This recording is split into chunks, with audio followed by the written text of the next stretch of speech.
Biden's tax plan. I don't think I have heard one single thing about Biden's tax plan other than he wants to put a 25% tax on unrealized capital gains. That's the main thing I've heard about Biden's tax plan over the last couple weeks. And certainly given that that's the case, we should probably start with that, given unrealized capital gains, are potentially being taxed, and that's apparently relatively controversial. How do we feel about that? Unrealized capital gains. Let's explain the policy first. Micah, what are unrealized capital gains, and what does it mean to tax unrealized capital gains? So let's say that you have a stock, you own one share of Google, and let's say conveniently that share of Google is worth $1,000. But a wonderful year occurs, literally one of the best years of your investment career. You are literally Warren Buffett. And after 1 year, that $1,000 Google share is now worth $2,000. You have received what we call a capital gain of $1,000, but you haven't sold your Google stock. You don't want to consume anything. You're saving for your retirement. And so this gain, this $1,000 capital gain, has not been realized. It's not been converted to cash. It's still unrealized. So that'd be a $1,000 unrealized capital gain. And this tax of 25% would require you to pay 25% of that $1,000, $250 on this gain, despite the fact that you have not sold the share and actually gotten the cash for it. There you go. That's pretty much it. So, and this would require on the back end administratively, the government to sort of keep track of, your stock portfolio and your assets and how much they've appreciated or depreciated in value. And so that kind of brings us into part of how we feel about this. I guess quick from all three of us, starting with STL, how do you feel about such a proposal? I know that you like wealth taxes, obviously, but the difference between this and a wealth tax, obviously, is that a wealth tax taxes the total value currently in, time zero of your portfolio, whereas an unrealized capital gains tax taxes the sort of appreciated value or depreciated value of your portfolio. How do you feel about unrealized capital gains taxes? Yeah, and just to add a qualification, the Biden plan would apply to people with, is it over $100 million of income? Yeah, only with taxpayers who have a wealth over $100 million. So this is sort of functioning as it's an odd way of thinking about it, but it's a gain in wealth tax for people who already have wealth over $100 million. Now, I think in the tax episode we talked about, I think that you could argue that the theoretical capital gains tax ideal in a world with a wealth tax might be negative, but in the world where we actually exist, we have immense inequality. We have really, really, really wealthy people. And one of the things that they're able to do is not pay taxes on capital gains, but use the fact that they've gained that wealth to take out loans. And they use those loans to actually purchase things. So this is something that Elon Musk does. He just takes out loans using Tesla stock as equity, as the collateral, sort of like taking out a loan against your house, except that he's not paying any taxes on his house. He doesn't pay property tax. He doesn't pay capital gains tax, doesn't pay a wealth tax. He just sort of has this magical number, which is worth, theoretically, if he sold it, $200 billion or whatever. And because theoretically he's worth a lot of money, he can convince a bank to give him a shit ton of money in exchange as a loan. But as a result, he doesn't have to face the full tax burden of that, as if he simply sold it and received it as income. So, there have been other solutions proposed to this. I believe, I believe in the discussion of DBCFT, we talked about how this might resolve that problem, but I can't recall. Or if you'd simply need some other cash flow taxation to resolve basically loans not being treated like other taxable income. But in short, the problem is so long as loans are not treated like all other taxable income, this is one way of solving the using loans to fuck over the tax system problem. There you go. And I come in with my milquetoast, three wonks political spectrum centrist opinion where, I think that a lot of these changes that Democrats propose in general, and this will be kind of a theme, I think, for the whole of the Biden tax document, is that whether it's very good or very bad, I think that the truth is it's probably much more closer to the middle of that, where like even if we had this tax, like let's say that we implemented this tax, 25% on unrealized capital gains over $100 million.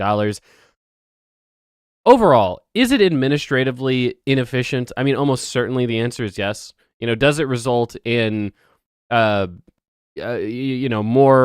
sort of boutique and sophisticated tax avoidance schemes? Again, almost certainly the answer is yes to that. I mean, at the same time, does it result in more cash from rich people getting paid in to government treasuries than otherwise? The answer to that is also almost, like to SDL's point, almost certainly yes, right? So, does it result in a collapse of investment in this country, and does it destroy the economy like some complete dumbasses on Twitter are saying? No, of course not. I don't imagine that this would destroy the economy or, ruin everything. I mean, there was somebody on Twitter who tweeted, he said something like, my parents were super anti-Trump, but then they read that Biden was going to put a 25% tax on people who have $100 million of net worth or above, and they immediately switched their view. And it's like, well, your parents are stupid then, and you don't understand the policy. I mean, come on, guys. Really? You're going to say, well, this whole anti-democracy fascist who's running, I mean, I was pretty skeptical of him, but then I read that there was another distortionary tax that only affected people above $100 million of net worth getting proposed, and I figured the fascist would be an appropriate compromise in that regard. I mean, come on, seriously, that's ridiculous. So, would I propose this myself if I was president? No, I wouldn't. There's probably much better ways to tax rich people. One of the things that Biden proposed that we'll talk about probably more in depth later was just raising the realized capital gains tax rate. To me, that makes a billion times more sense than taxing unrealized capital gains. But I don't think it's the most disastrous policy in the world. And I think that, frankly, there's a political angle we have to take into account as well, where Democrats, I think, people like the rhetoric of increasing taxes on the rich and the wealthy. Like even conservatives. I mean, people, I know that this one guy's parents said, well, I heard about increasing taxes on the rich, and I said, not for me, good sir. I'll vote for the not guy who's taxing rich people, okay? But I think that most people generally, politically, it resonates with them to hear, tax the rich and this kind of thing. So I don't think strategically it's a bad move for Biden to propose such a thing. But Micah, what do you think? Yeah, I mean, I broadly agree, right? Like this is clearly addressing a real problem. Like STL said, a lot of really wealthy people in this country are able to not pay any taxes or very low taxes. And that's particularly because of the step-up basis. They're able essentially to continue to defer their capital gains, never sell those shares and those investments that have appreciated so much in value. And then whenever they die, they're able to bequeath all of those assets to their benefactors without ever paying taxes on those capital gains. And their benefactors never have to pay taxes on them either. Right. So that is clearly an awful way to treat the wealthiest folks in our society. But the issue is, just as often the case with many of these proposals, is this is a bad solution to a real problem. Right. This is a pretty remarkably inefficient tax instrument that's being proposed. There's huge valuation problems. It's kind of hard to determine how much a unrealized capital gain is, particularly when we're talking about not publicly traded stocks, but private investments. If I own a share of a privately traded business, that is not always easy to evaluate. And you can get around this by excluding privately traded assets from this tax, which they might have they done that, STL? Is that their plan? They haven't excluded it? I mean, not from what I read. I just want to add one tiny note. You talked about the step-up basis. That is actually one of the specific things it removes, which is like a huge positive. That's fantastic. Yeah, and that's one of the things that I wanted to say as a pro about this proposal. What is the step-up basis, Micah? Yeah, the step-up basis is basically that if you die without having realized your capital gains, you never have to pay taxes on it. All of the assets you acquired are stepped up to whoever inherits them. Basically meaning that they don't have to pay any taxes on previously accumulated capital gains. They only have to pay taxes on new capital gains. So that Google stock that's worth $2,000, so long as I give it to my kid, they don't have to pay taxes on the $1,000 capital gain. Only new capital gains after they inherited it. Well, and just to speak very concretely, let's imagine person one buys a stock at $1,000. It goes to $1 billion over their lifetime, and they give it to their kid. They never sell it. Well, now the kid's stock goes from $1 billion to $1 trillion, and they give it to their kid, and no one ever pays taxes, and then that goes to their kid. That's ridiculous, right? The idea that someone could have literally infinitely appreciating wealth and be able to take out a shit ton of loans, be able to use that as collateral, be able to start as many businesses as they want from that, and pay $0 in taxes, that's ridiculous. There was an interesting, I got a lot of people mad, and Micah might get mad at this too. There was an interesting comparison of percent of wealth that you would pay to see a percent increase of your wealth for someone who earned it through labor income versus someone who earned it through unrealized capital gains. So Elon Musk paid a de facto like 3% wealth tax is one way of thinking about it. His wealth went up X percent, and he paid 3% to get his wealth up that amount. But the average person who earns it through labor income pays 130% of the increase of wealth because of all the labor income they had to get to make up that difference. So the point is just like the ways that people raise their wealth for 99% of people are taxed way higher than the very top 1% whose income mostly comes from capital gains and business ownership. Yeah, and there's, I guess, to SDL's point as well, I think part of the reason why this type of rhetoric resonates with so many people is because most people are workers, right? Most people are not wealthy capitalists who live off of capital income. And I think there's a general idea, which is that, I don't know how to put this, like there's this weird, like almost like conflicting American idea of like this sort of entrepreneurial businessman. But at the same time, it seems like most Americans understand that there's a difference between like an entrepreneur and someone who just lives off of investment income. And typically it seems like people seem to view somebody who lives off investment income as like not really having earned their income, right? And so might as well tax them. It is worth noting that when people inherit very large amounts of wealth, they actually reduce the amount of labor they perform. There's an amount above like $1 million or something that actually reduces the amount people are willing to work and work hard. So like, I'm very compassionate. I want rich people to work hard. I think that everyone should be a hardworking American. And so I just don't think that we should be giving them all this money so they sit around on their ass all day. I don't want these lazy welfare queens. Yeah, these inheritance queens just sitting around all day collecting checks. Oh my God. Well, I'd say, this relates to kind of the broader issue of capital taxation. There's like two things you want to square, right? First, the economic argument against taxing capital income has always been you don't want to make people save and invest less because that can lead to less capital formation. But then there's kind of this like more ethical and distributional argument, which is like, well, you're really not doing anything, right? Like you're playing with money and you're getting returns on it, which is why I'm personally a huge fan of the taxes that are able to extract some of these financial rents, some of these returns from investment that are not necessary for a strong economic growth. That are, that's the kind of the ideal tax because it's able to do both one without the cons of the other. Now, relating back to this tax, I just want to list very briefly the other things I have written down here. One of the issues with the accrual-based tax for capital gains is that it forces earlier realizations, and that's true even for rich people. You have to pay this tax on your Google stock. Okay, well, maybe you don't have the money lying around, right? So now you have to sell it. Or sell a part of it in order to pay the tax. And that just means that there's less money being invested. This tax is basically redistributing part of the investment that rich people are doing to the government. And the investments that rich people are making, that's probably the least problematic part of what their spending is, right? Whenever they buy golden toilet paper or they buy yachts, we might find that to be pretty not socially beneficial. But whenever they are investing in firms, that investment can actually have social benefits. So that forced early realization can have some problematic effects. But Micah, think about it. And I'm actually interested in what your response is. When a rich person buys their third yacht, there's a company with workers who has to build that yacht, and those people benefit from the consumption of the ultra wealthy. Somebody's got to build their third mansion. Somebody's got to build their 20 cars. Somebody's got, all their consumption is underpinned by American workers earning salaries to support the consumption of the ultra wealthy. So when you big government come in and say, I'm going to steal the money of the wealthy in order to prevent them from buying their third yacht, you're preventing people who build yachts from working, Micah.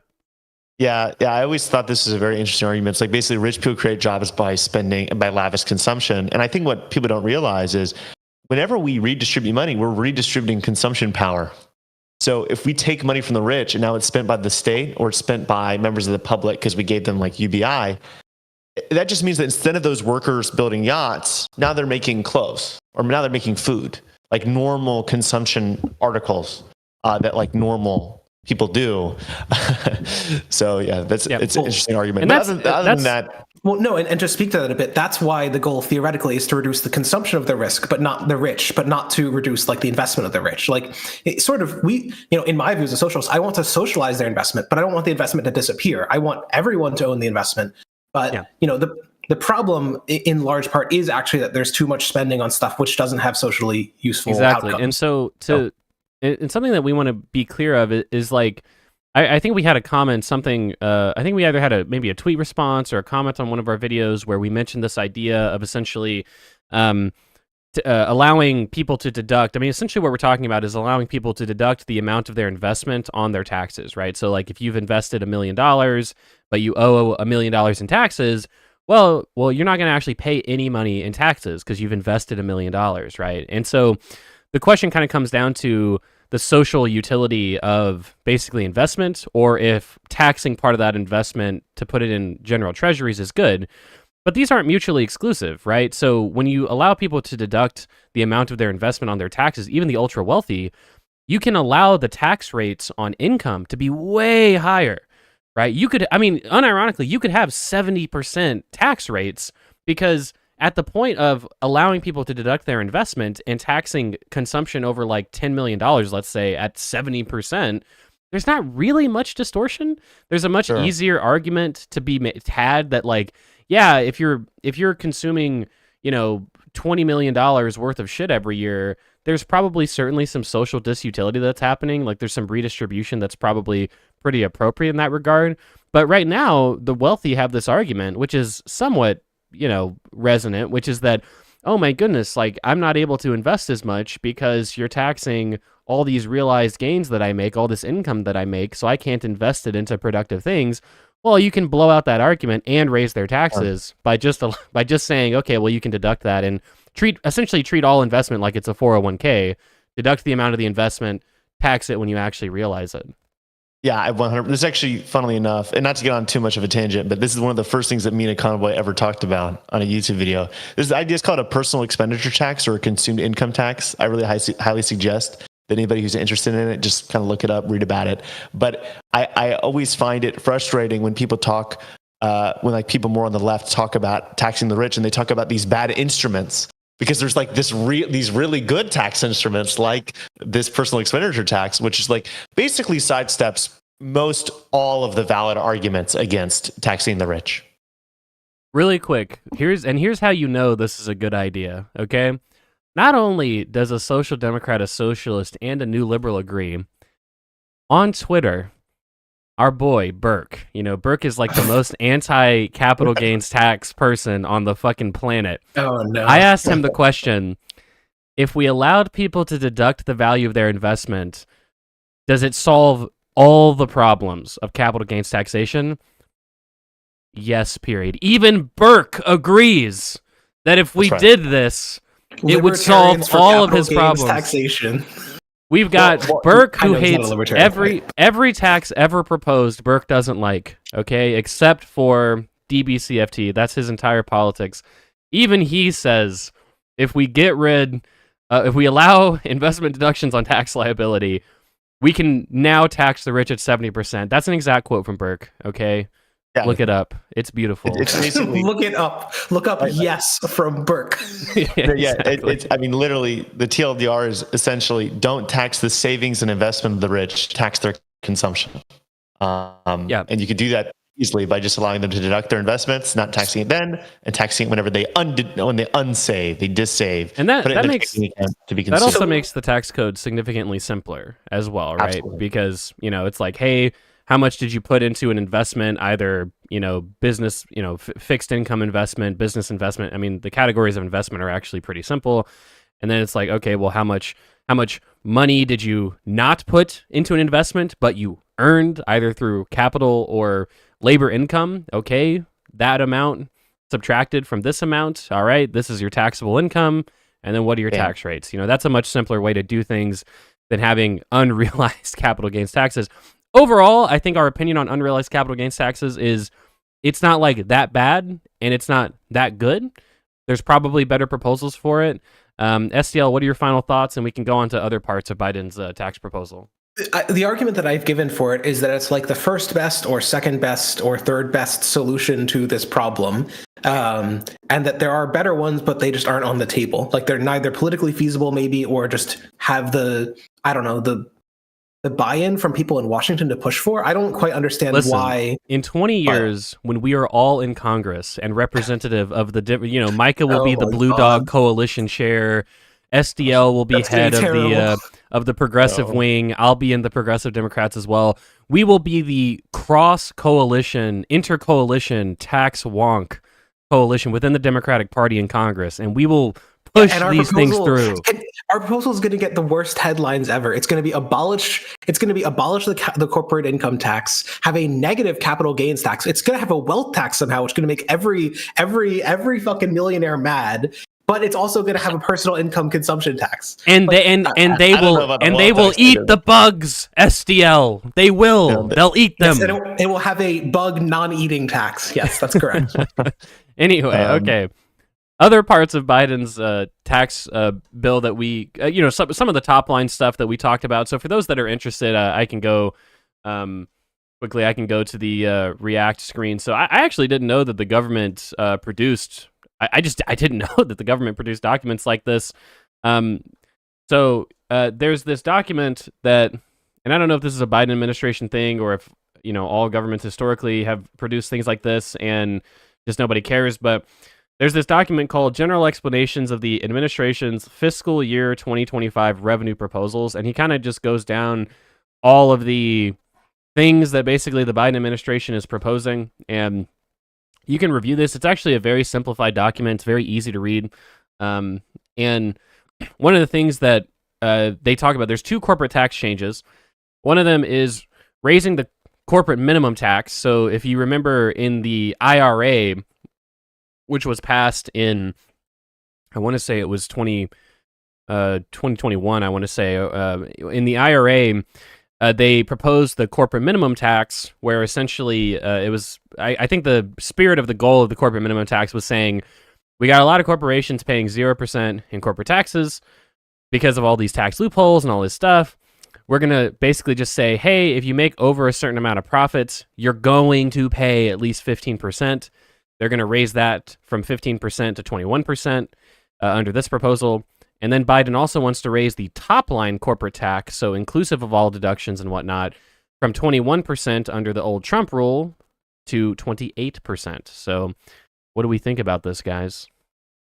Wait, so you talked about the corporate alternative minimum tax. Whenever I read through this, I thought it just listed the alternative minimum tax, which is actually for individual tax filers. It's crazy both. to misread it. Okay, so they're raising both to 21% from 15%? So I don't actually know. I didn't read anything about the individual alternative minimum tax, but I believe the CAMT, the corporate alternative minimum, the argument they gave for it is they're just raising it in line with their proposal for raising the overall tax.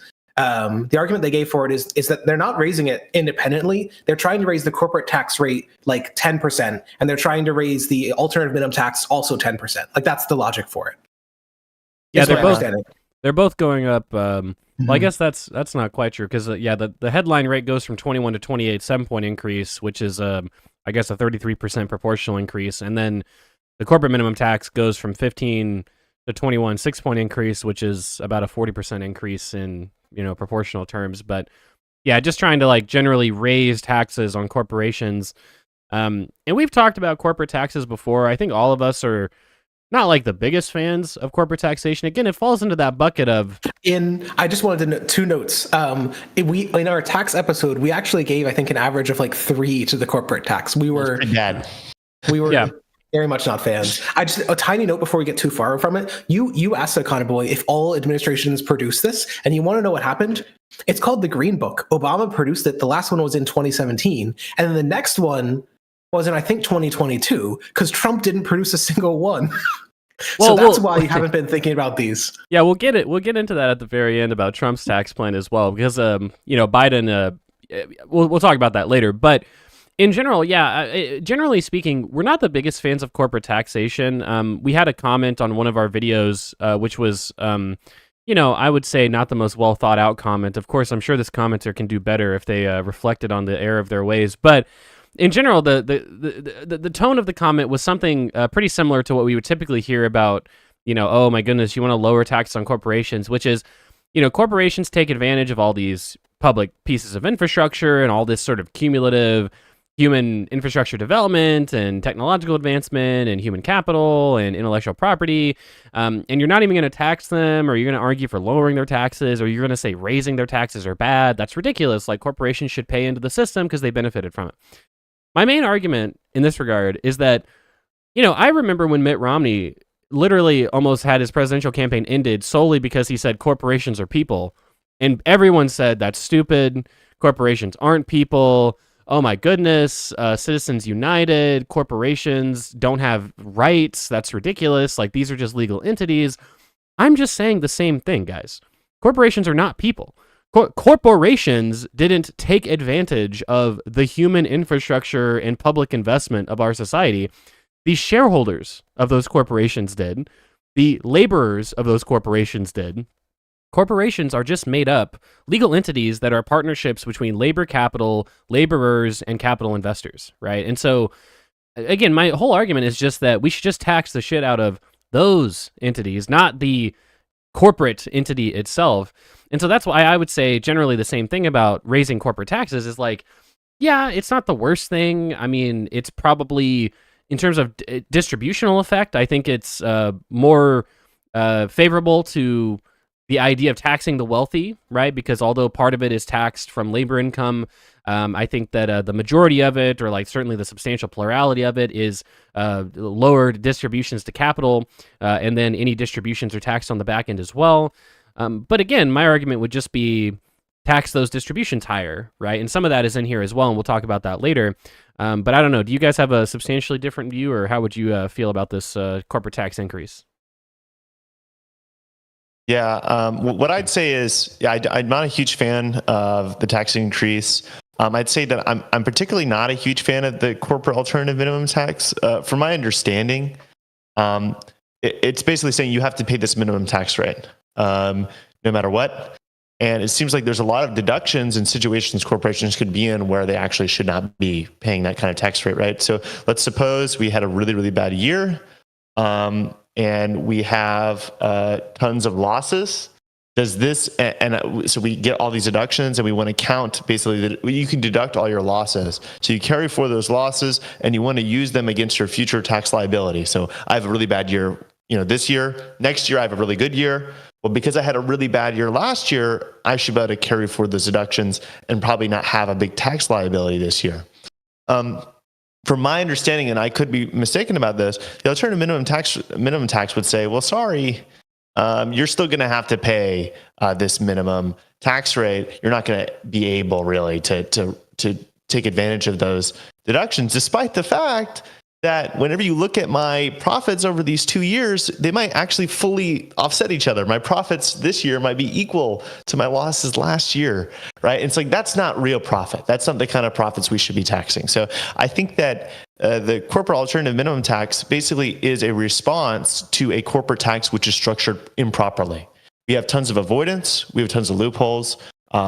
And we try to respond to that by adding in this new complex mechanism, when the real solution is just to fix the disease at its roots, fix the corporate tax so it isn't so easy to avoid and so it doesn't have so many loopholes. Exactly. And I think as well, whether you're a socialist or not, the idea of a corporate entity level profit is not necessarily unreasonable, right? So like a socialist might just say, well, the ownership and distribution of those profits should be socialized. Capitalists would say the opposite. But the idea that there's entity level profits is not necessarily the biggest problem. And if there's super normal, like sort of monopolistic or sort of structural profits, economic rents being made, well, again, you can always just tax those economic rents and reduce those profits that way. You don't necessarily need to tax sort of headline profits as well, right? So, things like land value taxes, carbon taxes, DBCFT, all these things address this and reduce entity level corporate profits without being distortionary and also socializing a large chunk of the returns to capital in just a more efficient way, right? So again, not the biggest fan of this tax increase across the board, but also certainly it's not the biggest deal. And I mean, frankly, when we're thinking about the practicality of these proposals, I mean, I don't know if any of these are actually going to be implemented or if it's just going to be a simple proposal with the Republican House. So, STL? I just wanted to add two complications to it. My understanding is that you can keep carrying forward operating losses on tax statements, but also that the corporate alternative minimum tax can also be carried forward as like a tax credit against future positive tax that you would have to pay if you went from a bad year to a good year. So my understanding is that both of these are at least partially carried forward. I don't know if indefinitely or at least for some number of years. So wait, you'd apply the 21% tax rate to the loss that you suffered, and that would be a credit? So I was trying to say, like, first, my understanding is that operating losses you can just carry forward, right? And then in parallel, you can carry forward these corporate alternative minimum taxes. So if you had like a bad year and you had an operating loss, so you had like $1 billion negative or whatever, then the next year you would apply that against and you had a good year, you'd apply it against the corporate alternative minimum tax that you would be paying. Yep. And that makes sense because... And then conversely, like if you had a bunch of good years and you were paying the CAMT even though you shouldn't have been, then you could apply that against some future year. That makes sense. Yeah, this That's proposal, my understanding anyway. Yeah, this proposal doesn't get rid of loss carry forwards, right? Where, even though you're paying a minimum tax, the minimum tax is meant to address loopholes on the profits that you're making, right? So if you're not making a profit, of course, you're not going to be paying any sort of tax, right? But if you're sort of accounting wise making not a profit, right? If you're saying, oh, I have a lot of depreciation which is deducted from profits, I have a lot of perhaps loss carry forwards, things like that. But in the year that you've actually made a loss, right? You're not going to end up paying a ton of taxes, I know right? that. What I'm wondering is what is the 21% applying to? I thought the 21% or the 15% as it is currently is applying to your profits.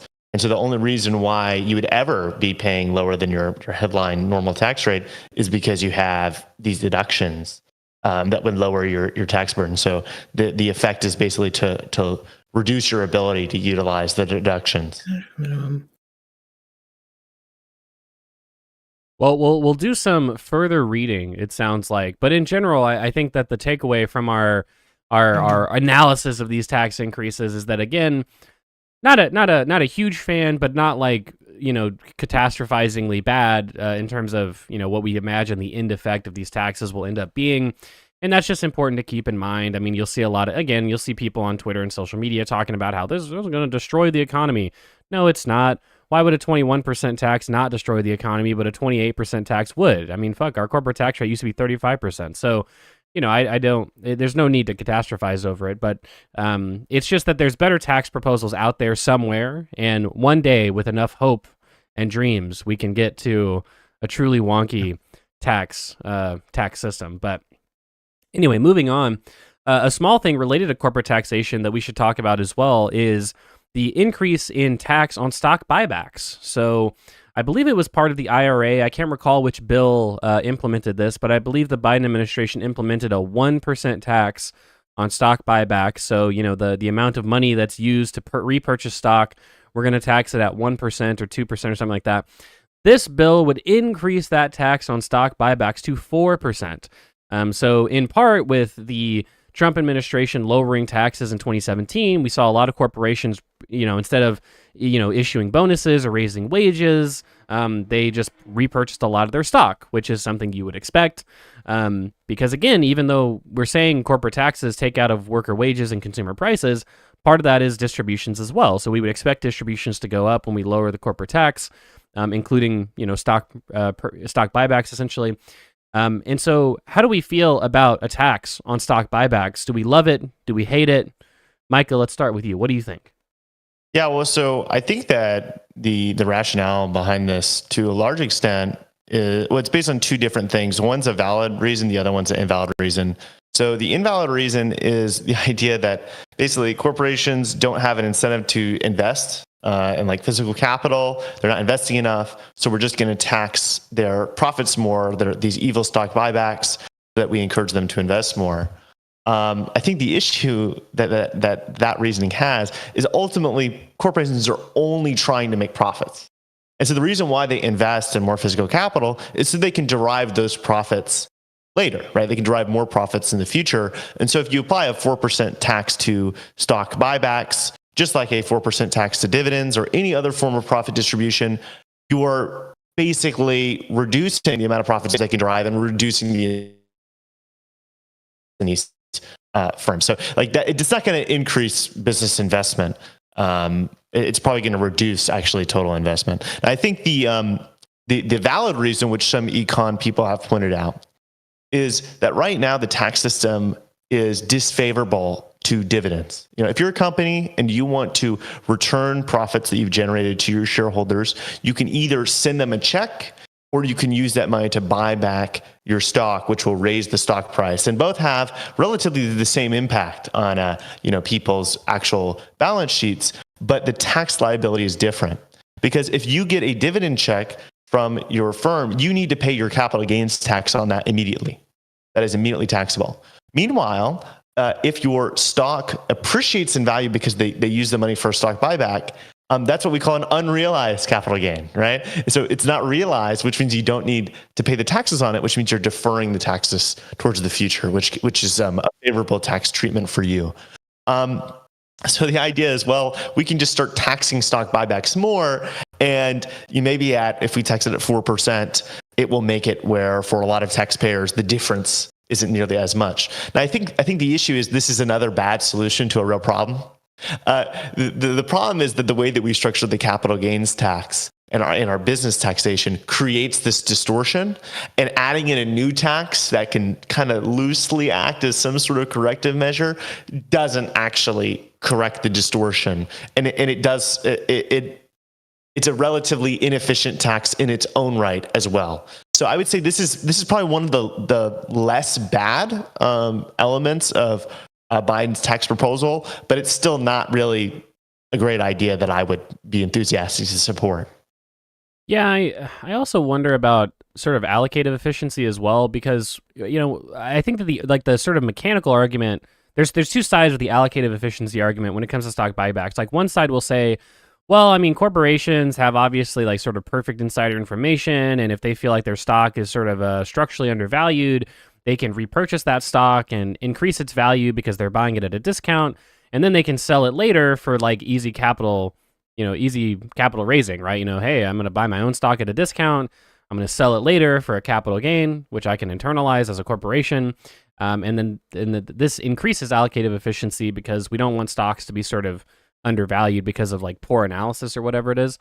But then I feel like, the other side of the issue is that in the real world, it's like, well, are corporations tending to purchase stock, or corporations tending to purchase their own stock because of the fact that they feel like genuinely it's undervalued, or are they simply using it as a way to return value to shareholders, right? And it seems like it's mostly essentially used as a way to return value to shareholders, which I feel like is relatively distortive because you're taking that outstanding stock out of the system. Now, if a corporation wants to issue a one-time dividend or a regular dividend, they can do either of those things, right? If you want to just give cash to shareholders, it's not infeasible of them to just issue dividends. And so that's where partially Micah's argument of the tax treatment comes in. Dividends are taxed technically at a higher rate than, capital gains, but that's a little wonky because of qualified dividends. But let's just assume that is the case.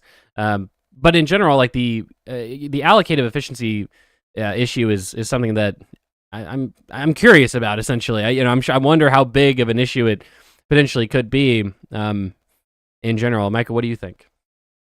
Well, I think in terms of stock, I'm reading something from the Tax Foundation about this right now. I don't think that there's that much of a distortionary impact because, I mean, investors, if they think that now the stock is becoming overvalued because of this big repurchase, they're just going to now start selling the shares and it's going to basically correct and they're going to have the cash. So distributionally speaking, it's going to be as if the dividend was sent out, but the company just avoided the tax treatment. So I think most of it's just the primary impact is it will probably make it more likely for companies to send out dividends because now it's less of a tax disadvantage. And the other impact is it's going to reduce investment because this is just it's going to reduce the return that you can expect on investment, which we generally expect people to invest less if there's less of a return, just like any other form of tax on capital income more broadly.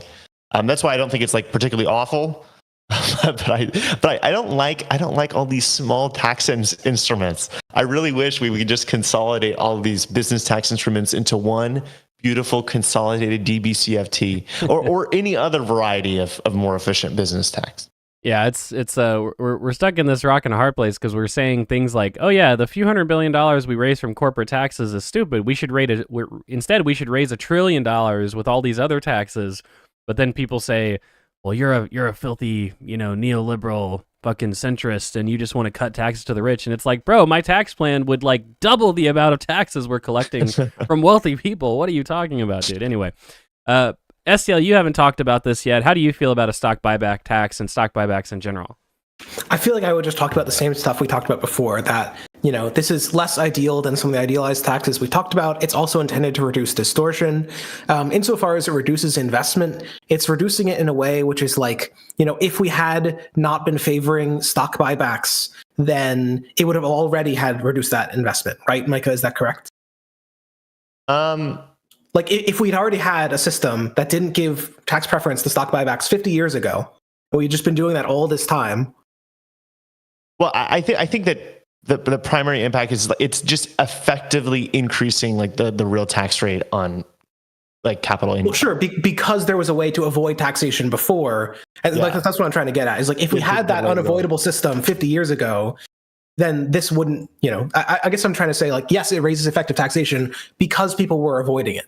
That's all. Yeah, they had this mechanism to defer. Yeah. And so, just if we think that this would reduce investment below what's socially optimal, then I don't know. I've said before, we should just subsidize that. Just lower taxation rates on investment. If you're worried about people taking distributions, genuinely just lower tax rates on those. But I guess something that I will note is just that the people that this tax is likely to affect are generally going to be extremely wealthy in the first place. The vast majority of stock ownership in this country is held by the top 1%. And within that, the majority is held by, I believe, the top 0.1%. So these are just fabulously wealthy people. And what do they do when they get new money? They mostly invest it. We have studies on this. When we gave them $12,000 during COVID, why did I say $12,000? Wasn't it $2,000? And when we gave people money during COVID, I don't think those people got very much money. Sorry, really shitty example to use. When we give people like that money, they mostly just invest it. I believe I was thinking of the inheritance studies. There's a decent amount of times when the very, very, very wealthy get $1 million. And what do they do with it? Well, they mostly just put it back into their investment funds. So I don't know. Yeah. They're mostly just going to reinvest it. That brings us into the more let's say wealthy individual focused taxes. So I'll bucket these into three of sort of the same idea and the same thing. So there's two different taxes on high earners that are proposed, and I think these can be the last things that we talk about, other than maybe little things we might want to mention. One of them is that there's a boosted Medicare tax. So the Medicare system is funded through a payroll tax, which we all pay, workers pay. The difference between the taxes that we pay for Medicare and Social Security, they're both payroll taxes. But the difference is that the Social Security tax cuts off at a certain point. So after about $150,000 of income, you don't pay any sort of Social Security tax on that subsequent income. So if you make $10 million a year, you're basically going to pay the same amount of Social Security tax as somebody who makes $150,000 a year. Medicare is funded in the exact opposite way, where we not only got rid of the cap on earnings taxable for Medicare, we actually increased it for higher income people. So up to, and I don't recall the cutoff. I think it's $200,000 a year for a household. At the point of making more than $200,000 a year, you actually pay a boosted rate for Medicare. And what this proposal would do is essentially increase that boosted rate by even more, by another I think it's like 1.2%. Another thing is increasing taxes on income for high earners over $400,000 to 39.6%, which was the rate that it was before the Trump tax cuts. And the third thing that we can talk about is increasing, I think the phrasing used in this document is increasing long-term capital gains and qualified dividends. And these are capital gains and dividend payments that essentially qualify for a lower tax rate. Increasing the tax rate on those to the ordinary top rate, which they say 37%, but presumably if they were to increase it to 39.6%, that would be the tax rate for long-term capital gains and qualified dividends. And this is for earners over $1 million a year only. So, if you make, I don't know, if you play around on Robinhood and, you have a $10,000 portfolio and it goes to $12,000, you're not going to pay this boosted rate of capital gains taxes. So essentially a way to tax the incomes of the ultra high earners in society. SCL, let's start with you. How do you feel about these three proposals? Do you feel significantly differently between the three of them, or generally do you think you feel the same amongst them? In full disclosure, I was reading the section about the housing income credits that at the end of the proposal. But you were trying to compare the capital gains increase, the income tax increase, and a third increase, right? Yeah, so there's a payroll tax increase, income tax Medicare increase, tax, right? And a capital gains tax increase. Exactly, yeah. Yeah, and so I mean, if we want to go from the standard neoclassical model, the payroll tax is probably the least likely to be distortionary, and the capital gains one might be the most likely to be distortionary. The arguments I would just give here are mostly some of the same that we've given before. That the part of the reason that we're taxing very high capital income is that we don't have a way to tax we aren't taxing the consumption. And so insofar as this is like a shitty way of getting a second order way of getting at the income of the very, very, very wealthy, it's probably fine. Like there are better ways of getting at it. But given the immense amount of inequality, the vast majority of this burden is going to be on people with enormous incomes regardless, who will probably not change their behavior enormously as a result. Same for the increase of the general income tax. There are studies of do people move states when state income taxes increase? And the answer is no. People mostly just do what they were already doing when you raise their income taxes. So the effect is probably pretty small, and it's very obviously progressive. So insofar as it's going to fund some of the administration's other solutions, it's probably worthwhile. Yeah, and in general, I would agree with that. Again, not to repeat myself, these things are certainly distributionally positive insofar as they fund services that disproportionately help lower income people, and they take money disproportionately from wealthy people. And I don't think it results in an incredible glut of investment. Part of this is just reverting the top marginal income tax rate to what it was before the Trump tax rates, and it's not as if we had a collapsing economy in the 39.6% high income tax environment, but in the 37% tax environment, all of a sudden things are peachy. That doesn't really make any logical sense. And so, Micah, I guess final thoughts on this, and then we can move to things just little things in this proposal that we kind of noticed, caught our eyes, and then we can move on to public transit. What are your thoughts on these general income sort of capital gains tax increases from the Biden administration that they're proposing? Yeah, I mean, I think a lot of my concern just comes from the actual behemoth and extremely messy tax system that we are creating, with each one of these proposals. Right? We're going to have basically this threshold where your capital gains tax rate, it doesn't really fully match your income tax brackets like some proposals had. That sort of made more sense to me. Now it's just you pay the normal, messy arrangement of different brackets. And then once you get above this threshold, it goes from 29% to 39.6%, right? It's that's really weird, right? And relating to the Medicare tax, I think that whenever I'm thinking about this Medicare payroll tax, I'm trying to think about the context of the Biden administration's other proposals. As we all have talked about in our Social Security video, Biden has been an advocate for applying the Social Security contribution tax of 12.4% to higher income individuals. And so that's a 12.4% tax hike, right? And then you stack that on your income tax, and you realize, okay, well, now if you have all these other little taxes which are stacking on top of their income plus state taxes, you can kind of get to dangerously high income and payroll tax rates. And so that would be my apprehension when it comes to the Medicare contribution increase in isolation, without doing the other proposal of increasing the Social Security contributions. It's not really that problematic. But given that that's something we have to do, it's something that's very necessary, something that the administration supports, I'm less favorable to it. I think the least problematic, actually, of all these tax hikes is just increasing the top income tax rate.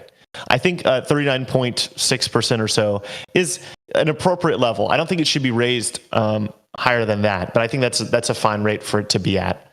And I'll just say, I think small little taxes that hit the same income and payroll tax base are especially problematic just because policymakers don't add up all these rates. They're not adding them up. And so they don't realize, like AOC and Bernie have talked about, a 70% top income tax rate previously. That kind of proposal comes from them not looking at all the other taxes that they're proposing, such that if they added them all up, they'd realize in some cases you get like a 94% top income tax rate, which is I'd say a reasonable proposal. So it's more of a political concern than like an actual mechanistic concern. Listen, if our mouth-breathing audience, or I should say, you know what, I don't want to judge the audience. It's our mouth-breathing Patreon members who vote each week. Every week I put how high can taxes go as an option. Every week, that's the least chosen option. We will never propose this as a general topic until you people vote for it. It will eventually be, I will put one poll out where the only option is how high can taxes go.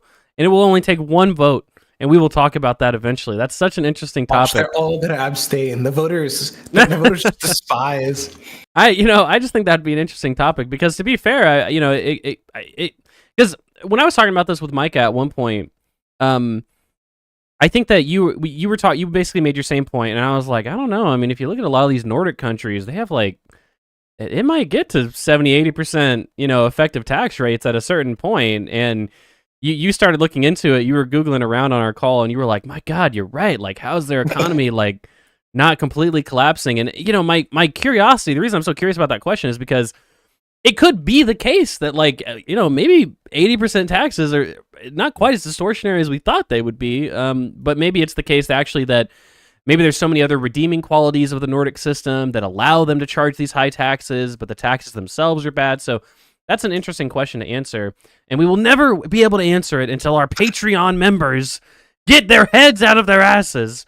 But until then, we will continue to speculate on this question. Guys, what were some things that you noticed as well in this proposal that you thought were just interesting, like maybe some good things? I know we've been pretty negative or like pretty milquetoast on it so far, but now politically speaking, this is a total win. I think this is a great thing to propose in the current political environment. But I will say, some things that probably don't get talked about here. This proposal includes a broad elimination of subsidies for fossil fuels, which is something that pretty much everyone... It's a pretty big one, too. It's like $70 billion over the next decade. Yeah, it's essentially, it's like almost every way that we subsidize fossil fuels, eliminating them, which is a good thing. Biden's already proposed ways to additionally tax fossil fuel companies with the methane pricing. So we don't have a carbon tax, but we have a methane tax, which is something that certainly is very good for the climate and very very bad for polluters. And so a broad elimination of fossil fuel subsidies, actually written in a proposal by Democrats, that's a very good thing. That's something that I noticed. What did you guys notice in this proposal that maybe you liked or didn't like as well? The two things that I had in the positive sections that we hadn't talked too much about were, one, I mentioned it earlier, it gets rid of the step-up basis, which is just like an objectively good thing to do.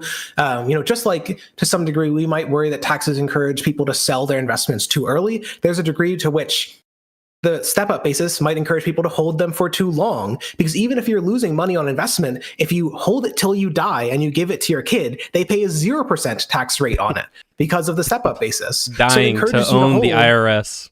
There's some evidence that increased tax rates make people die earlier. So whether murder or suicide or whatever, but yes, I wish I were joking. There is a death elasticity to taxation. You know, I heard that they were increasing the top marginal rate for 400,000 and above from 37 to 39.6. So I just killed myself. No, it probably doesn't apply to most people, but you know those parents you were talking about earlier, right? That one guy, the parents were like, I got to vote for the fascists. They're adding a tax on unearned capital gains. The only option is to vote for Trump.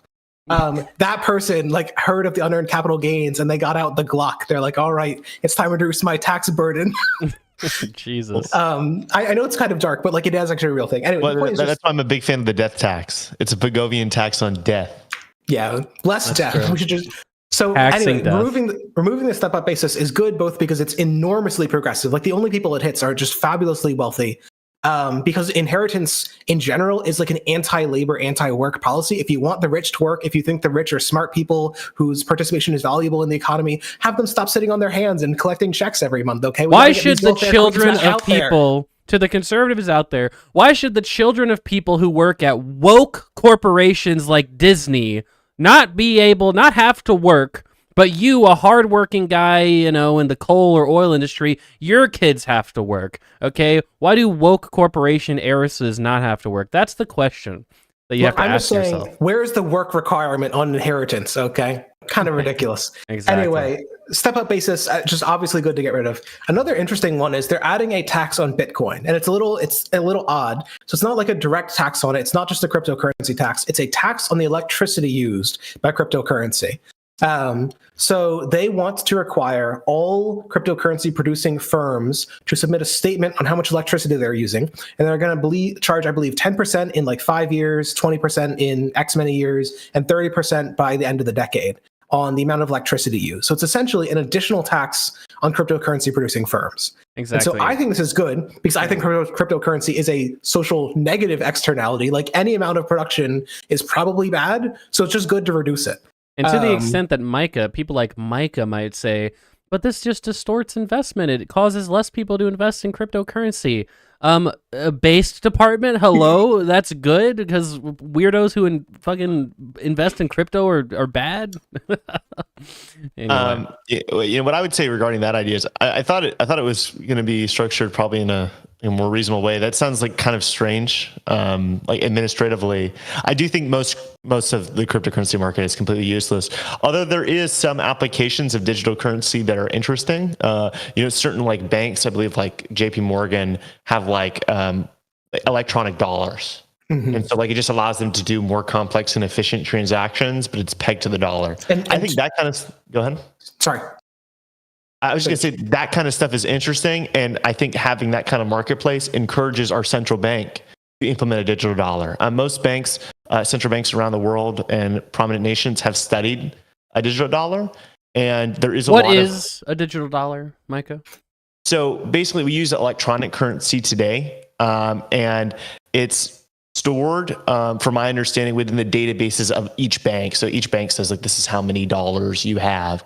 And it's kind of a more complex system because each dollar is basically had to be in the registry of one bank. And whenever you want to transfer a dollar to another bank, they have to kind of come together and figure out, okay, we're going to add $1 here and we're going to subtract $1 here.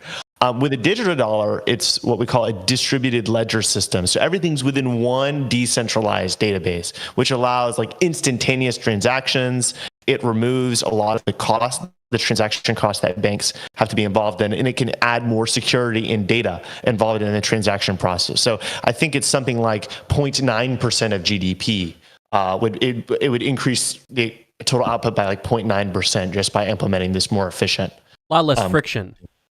Yeah, precisely. So I think that insofar that crypto or these kind of digital currencies could encourage the central bank to implement that at the nationwide scale, that's almost solely their benefit. So I probably support regulations to reduce speculation.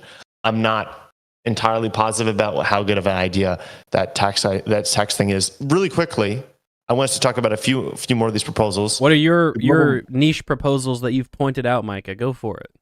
Okay, global minimum tax. It's a noble cause. It's almost certainly a failed one as well, but I think insofar that we're not going to do any of the really great ideas for solving our corporate tax woes, we might as well do this sort of okay, better than the status quo idea. And basically, the idea is, hey, there's a lot of companies which are shifting their profits overseas using an arrangement of shifty tactics. What if we just make it where those other countries make them pay the same tax rate or a closer tax rate? Now there's going to be less of an incentive for them to invest in the armies of lawyers and the bureaucracy necessary to do this shifting. I think that is true. I think insofar that we can have more standardization of tax treatment across countries, that would reduce avoidance, which would be nice. And I also think that some of the other limitations and regulations relating to corporate taxation, such as regulations that make it more difficult for firms to expatriate, to basically have themselves acquired by foreign fake companies in order to shift their tax burden to another place. That kind of stuff is a good idea. There is reductions to loss deductibility, your ability to deduct the losses that you make as an individual. I don't think that's a great idea. There's tons of subsidies put in here, such as basically a protectionist subsidy for reshoring foreign activities. That seems pretty bad. There's an insanely high subsidy for community development firms, something like 40% subsidy for their expenses of basically firms that have been designated to be having some sort of great community development impact in underserved communities. I'm skeptical of whether that's a good use of money. So in totality, I would just say this tax plan is probably net bad, but it seems like it's at least decent politics. I think taxation has probably been the area where Democrats have been most consistently weak. So yeah, that'd be my verdict. I think, and those are our final thoughts on sort of the Biden tax plan. But I think that can I add one more? Yeah, sure. One more thing that the proposal does is it adds over the next decade, $64 billion, so about $6.5 billion per year to the low income housing tax credit, which is a subsidy to production. And I believe Micah or Econoboy wanted to hate on that. I always want to hate on the low-income housing tax credit. It's just not a very good program. Econoboy, do you want to explain how this works, or do you want me to do it? Yeah, go for it. You probably know more than me. So. Yeah. I mean, basically, it's like saying, hey, if you're trying to produce housing, and it's designated as affordable, as in being sold for a rent that is below the market rate by a certain degree, provide you a tax credit that pays for part of it. And that tax credit can be sold to banks or financial entities as basically just a direct subsidy for your production. Now, the issue is it's very administratively complicated, as these programs tend to be. There's a lot of fraud, right? So if it turns out the government's going to pay 8% of my cost of production for building an apartment building, I might want to make the cost look like it's higher than it actually is, right? And that's what you see a lot. And so we see actually a lot of these low-income housing development, tax credit developments have costs that are inexplicably higher than costs of similar buildings that are not part of this program. So it doesn't seem like it has much of an impact on the affordability of housing. It costs the government boatloads of money, and it doesn't address the real issue that's at the heart of the housing crisis, which is that we just do not have enough housing because of supply constraints, because cities have put in place regulations that make the kind of dense, livable, affordable communities that developers want to build legal to build. Yeah, you don't necessarily need to subsidize low income housing, because if you encourage generally, or either through tax treatment or through direct building programs, or liberalizing zoning or whatever it is, if you encourage generally the production of housing in general, well, housing gets cheaper for everyone, right? Not just lower income people, but for middle income people as well. And so it's certainly administratively, it just doesn't make as much sense to focus on like low income housing or like low income people wanting to get housing, because at the end of the day, if a city has 50% more housing, well, I mean, housing's probably going to be about 50% cheaper, right? So, it's just if you build more, that's what will guarantee access to housing for lower income people. So I will just note that there has long been a left critique of the LIHTC program, which I believe Reagan started, actually. Reagan started the Housing Voucher Choice Program as well. And so these are sort of, not to attach a negative turn to it, these are like the neoliberal solution to housing affordability problems. There are better ways of doing them, even within the neoliberal framework, but it's what if we just did a public-private partnership. Essentially, we gave a bunch of money to a private company and we had them build the housing, and then it went onto the market. And so as a lefty, I have to say, well, why not just do some of the more standard social housing proposals where we just, we'll pay a private company, but then they turn the housing over to us, and we'll do some sort of mixed income social housing arrangement like Alex Lee wants to do out in California. So I guess what I would say is, I'm sure there's a decent amount of fraud. I am sort of happy to have anything that increases housing construction in this country. I do think that if we want to take seriously the idea that this is a housing crisis, that we should be willing to accept even less than perfect policies, because there's hundreds of thousands of people homeless. There's literally millions of people that are rent burdened. So even if this is only 80% efficient, maybe it's 80% efficient in solving a crisis, which is genuinely killing people. So that's sort of the approach I would take to it. Well, I would just say that this is not increasing housing supply all that much. The primary impact it's having is taking developments that would have been just traditional market-based developments and making them these affordable developments to take advantage of this subsidy. There's no shortage of financing for these projects. They don't need supply-side subsidies. So there's not much elasticity there. It seems like mostly a distribution of the government to developers in a way that just creates a lot of administrative bloat and bureaucracy. So that's my issue with it. Well, all right, there you go. I think that's our general view of this tax bill. I mean, from a policy perspective, there's a lot of marginal bad and marginal good here. I mean, the end effect. I mean, would we really know? If this tax plan was passed tomorrow, a year from now, and we didn't know it, would we really notice? Probably not. I don't think it would be an incredibly noticeable effect. Because of all these different things that we have to take into account. But one thing that's important to point out, the answer is yes. You would never be able to avoid noticing it because there will be screeching from cryptocurrency people. Okay, so negative 50%. 4 gajillion bots in your replies talking about how bad this tax plan is. That's all. That's fair. Negative 50% year-over-year GDP growth. That's exactly what you could expect. Sorry. What I was also going to say was, it's important to note that, Biden is still number one, boys. Keep in mind, when we're criticizing Biden's plan, it's hard to criticize Trump's plan because he hasn't released a plan, right? I mean, the only thing that Trump has really released in regards to tax policy is, well, we want to have universal tariffs on everything. We like tariffs, right? And I mean, come on, if we're really comparing the quality of, at least the thoughtfulness at the very least of the tax plan, there's really no comparison between Donald Trump and Joe Biden in that regard. And so, don't mistake our criticisms for this plan as the Republicans have a better alternative. I think that for a long time, the Republicans certainly had more, you could say, boutique and sort of interesting or novel ideas on taxes, which, again, we could criticize in a very similar fashion that we have now. But Donald Trump is, well, anything but nuanced, right? So I don't know if Republicans have that monopoly on sort of tax rhetoric anymore. Certainly it's the case. Well, and even when Republicans had some of the the DBCFT got into public discourse in part because of Paul Ryan, I believe.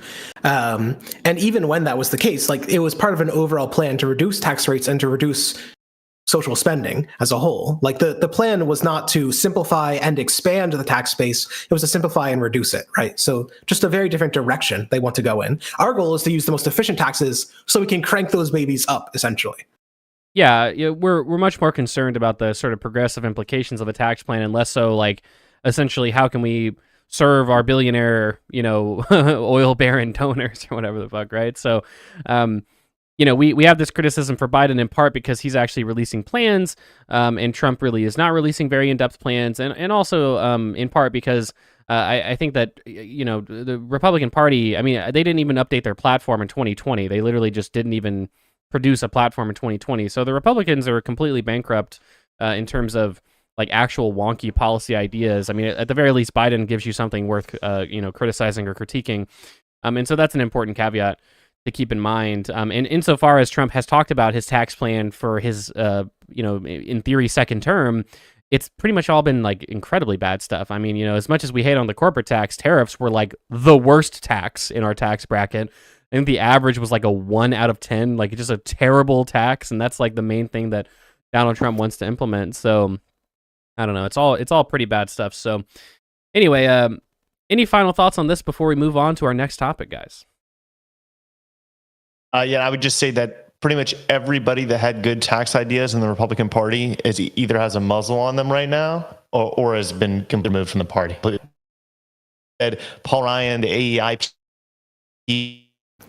Oh my God. My God. Micah's getting muzzled right now. Muzzled by Big Fiscal. Unbelievable. Big Fiscal. Yeah, that's true as well. I mean, a lot of the sort of wonky type Republicans, you could say, are they're all retired now because they can't. They've buried their Republican uniforms in the backyard because they're ashamed of themselves for being in such a disorganized party at this point. But anyway, guys, that's taxes. That's the Biden proposal. Those are our thoughts about it. Again, a lot of marginal good, a lot of marginal bad. Overall, honestly wouldn't put too much stock in this in general. I think a lot of this is political messaging because at the end of the day, none of this is going to get actually implemented because the Republicans control the House currently, and until there's a Democratic unified government, in Biden's second term, there you go, fingers crossed, knock on wood, then we can maybe take a lot of these proposals a bit more seriously. But, until then, it's just interesting food for thought.